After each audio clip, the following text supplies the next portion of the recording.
السلام عليكم ورحمة الله تعالى وبركاته خواتاتي حباباتي متتبعي الكرام، مرحبا بكم. ان شاء الله راكم بخير وعلى خير. اليوم بغيت نشارك معكم الوصفة اللي معتمدتها، اللي تحضير البانكيك.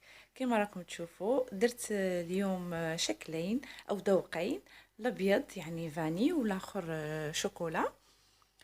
يجي خفيف مع واحد بعض الاسرار، يعني نقول لكم واحد السر باش يخرج لكم بهذا الشكل. البانكيك يجي هكا، ما يجيش كيما البغرير. يعني شكله شفتوا كيفاش البغرير كيجي مثقب وكلش، البانكيك يجي بهذا الشكل ويجي خفيف من الداخل. شفتوا هنا قدمته مع، احنا عندنا هنا في بلجيكا واحد السيرو يتباع، يقولوا له سيرو دو ليج. يجي لذيذ جدا، حلو بزاف كيما العسل صاريله، ما بصح عنده ذوق مخالف. نديروه مع هذا البانكيك ويجي رائع. تفضلوا اخواتي، تقدروا ديروه بالشوكولا، تقدروا ديروه تختيني وشوكولا ولا كونفيتور، ولا على حسب ولادكم واش يبغوا. مرحبا بكم. في هذا البانكيك نحتاجو زوج حبيبات بيض. انا الكميه اللي درت هذيك الكميه اللي شفتوها، يعني شويه زياده.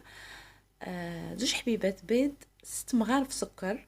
اللي ما يبغيش الحلاوه بزاف يعني في البانكيك يدير 4 مغارف برك. 6 مغارف سكر، شويه لافاني. زيدنا السكر لانه كاين اللي يبغي ياكل بانكيك من دون اي شيء اخر، يعني ما يدهناش بشوكولا ولا سيرو، فكي ياكله يجي هما حلو كيما نقولوا حنا. اضفنا على هذوك 6 مغارف سكر الفانيلا للتنسيم، وربع مغارف كبار نتاع الزيت.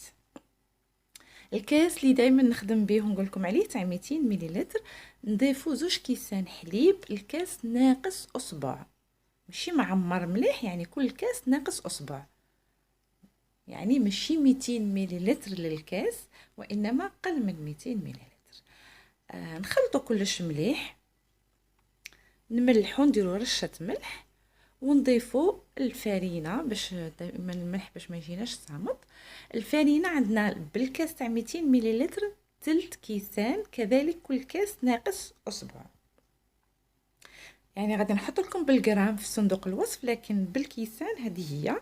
الكيسان تاع الحليب زوج كيسان حليب ناقص اصبع كل كاس، والفارينه تلت كيسان كل كاس ناقص اصبع. هنايا اللي راهم في الاناء هنا راهم زوج كيسان تاع فارينه، يعني كنت ديجا وزنتهم.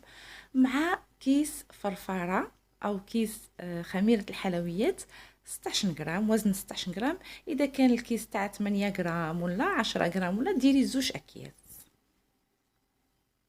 نخلطوا كلش مليح غير بالفوي، هذا مكان اليدوي، يعني باش هذوك لي غرومو ما يقعدوناش الكويرات هذوك، حتى نتحصلوا على خليط املس كما راكم تشوفوا فيه. هذا هو القوام تاعه.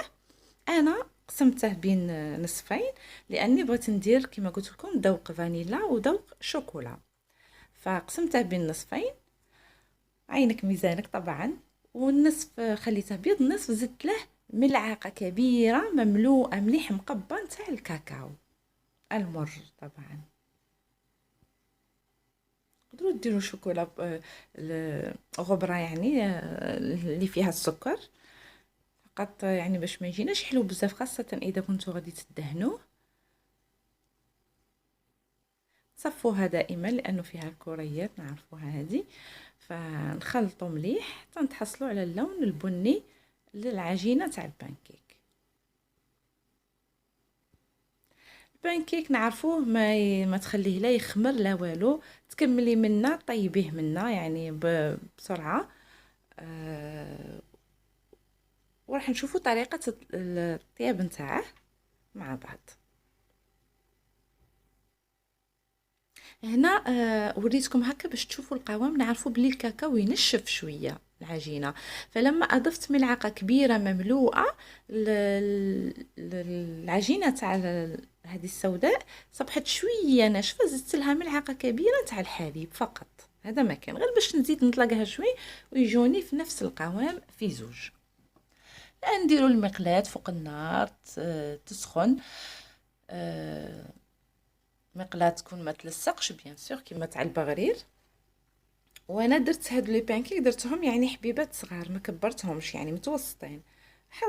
تحطي كميه اللي بغيتي بالملعقه هكاك فوق المقلاة، وتخليها غير تبدا دير ثقوب صغيره. راكم تشوفوا هاد الثقوب اللي شفتوهم، ما نخلوش حتى يتثقب تماما وتنشف الطبقه الفوقانيه، والا غادي يولي بغرير. فقط راكم تشوفوا هكذاك العجينه تبقى خضره من الفوق سائله، نقلبوه باش يعطينا هذا الشكل كما راكم تشوفوا. من الفوق ذهبي، من تحت ذهبي، وما بيناتهم في الجوانب تشوفوا وكأنه ما راش طايب، هو راه طايب فقط الشكل نتاعو هكذاك. نقلبوه تمتم باش نسمحوا له ينتفخ. اذا خليناه تثقب تماما غادي يولينا كيما البغرير الوجه نتاعه. لكن اذا قلبناه بالخوف، شوفوا عاودت لكم حبيبه واحده اخرى باش تشوفوها معايا، نسووها مليح باش تدي شكل دائري مليح. هو البانكيك ماشي كيما البغرير، ما يجيش دائره مستويه كيما نقولوا حنا، يجي شكله عشوائي لانه غادي ينتفخ. راح تشوفوا كيفاش ها هو غير بدا يتثقب، غير حبيبات هكا كيتثقبوا. راكم تشوفوا العجينه راهي تبرق، يعني راهي عاده كاينه سائله. ندخلوا نحاولوا عن طريق ملعقه اللي ما تلصقش ونقلبوا تمتم. شوفوا كي قلبته كيفاش بدا ينتفخ.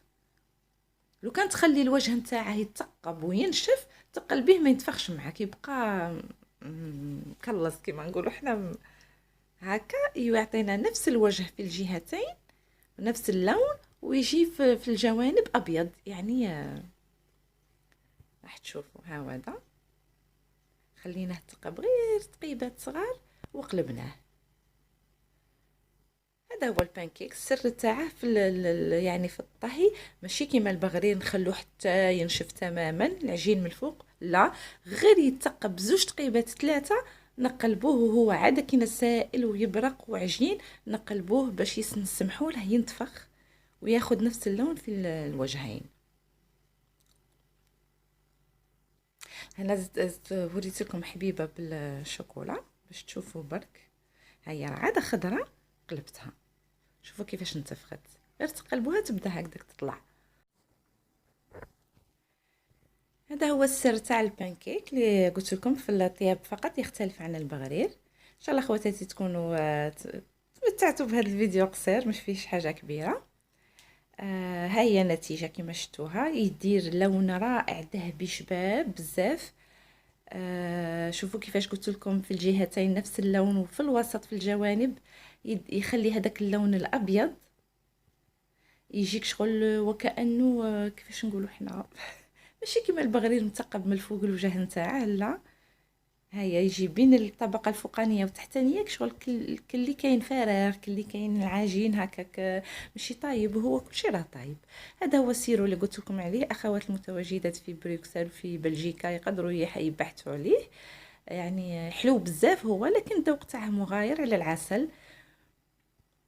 وشوفوا من الداخل، قسمت لكم حبيبه باش تشوفوا من الداخل كيفاش يجي هشيش وطايب من الداخل، ما ياخدش وقت طويل في الطياب، بسرعه طيب الحبات. هلو في رواحكم اخواتي، كان هذا هو الفيديو، والسلام عليكم ورحمه الله تعالى وبركاته.